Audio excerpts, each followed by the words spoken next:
Hello दोस्तों, learning by doing पे मैं प्रियंका आपका स्वागत करती हूं। और जैसा कि आपके सामने है, ये है एनसीईआरटी हिस्ट्री क्लास 7 का हेड राइटिंग नोट्स, जो कि एनसीईआरटी के बुक के माध्यम से तैयार किया गया है। मुझे उम्मीद है कि इस हेड राइटिंग नोट से काफ़ी हद तक आपको एग्जाम में हेल्प मिलेगी। इसमें आज जो हम बात करने वाले हैं वो है अध्याय 10। इसमें आज का लेसन है 18वीं शताब्दी में नए राजनीतिक गठन। तो दोस्तों, इससे पहले जो है अध्याय 10 का एक ऑलरेडी वीडियो मैं अपलोड कर चुकी हूँ। आज जो हम इसमें बात करने वाले हैं उसके सेकेंड पार्ट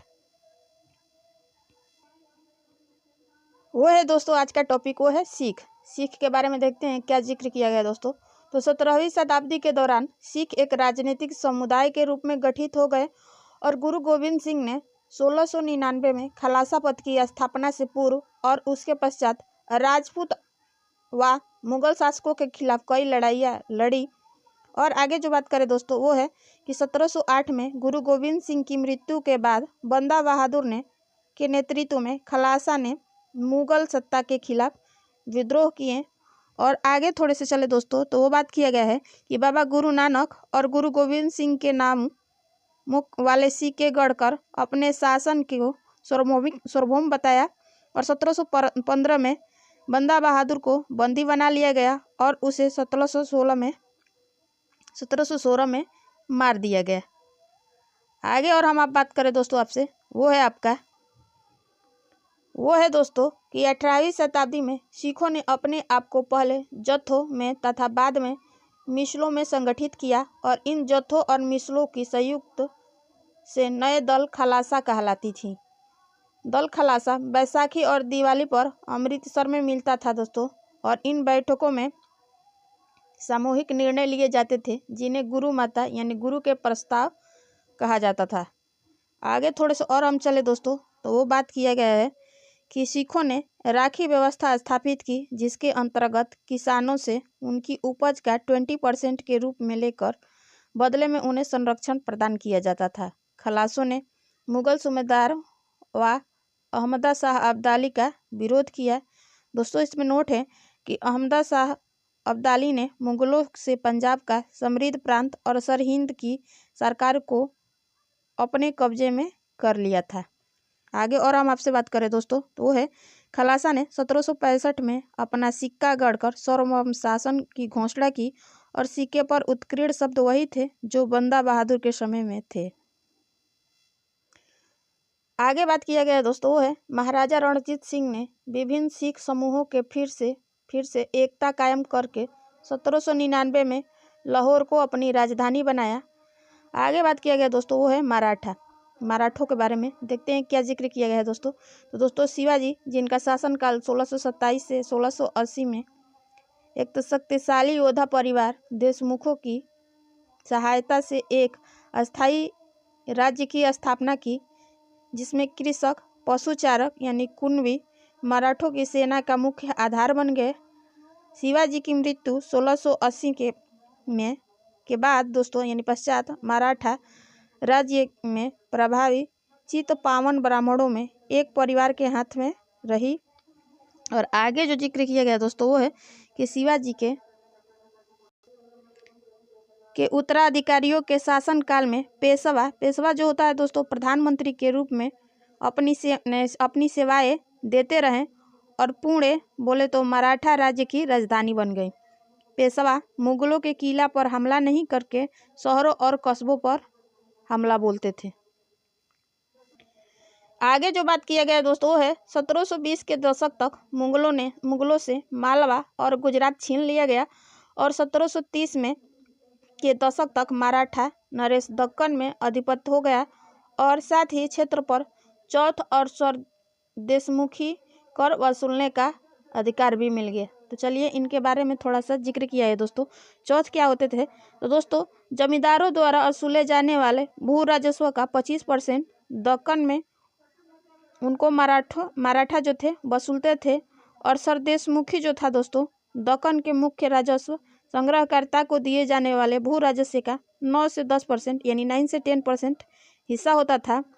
और आगे जो बात किया गया दोस्तों वो है 1737 में दिल्ली पर धावा बोलने के बाद मराठा प्रभुत्व की सीमाएं तेजी से बढ़ी।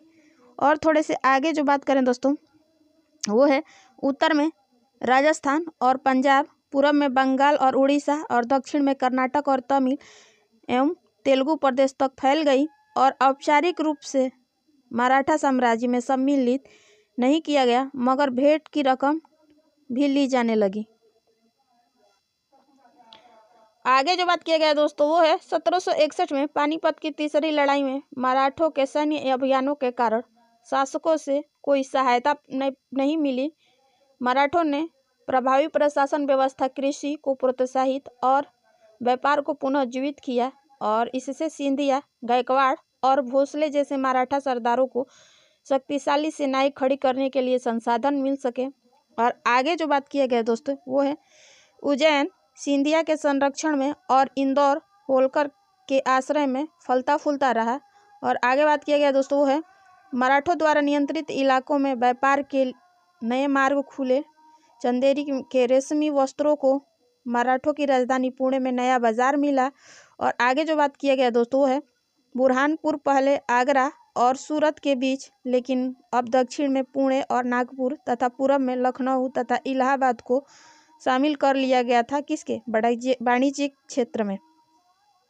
और हम आपसे आगे बात करें दोस्तों वो है आपका वो आगे जो बात किया गया दोस्तों वो है जाट के बारे में क्या जिक्र किया गया दोस्तों।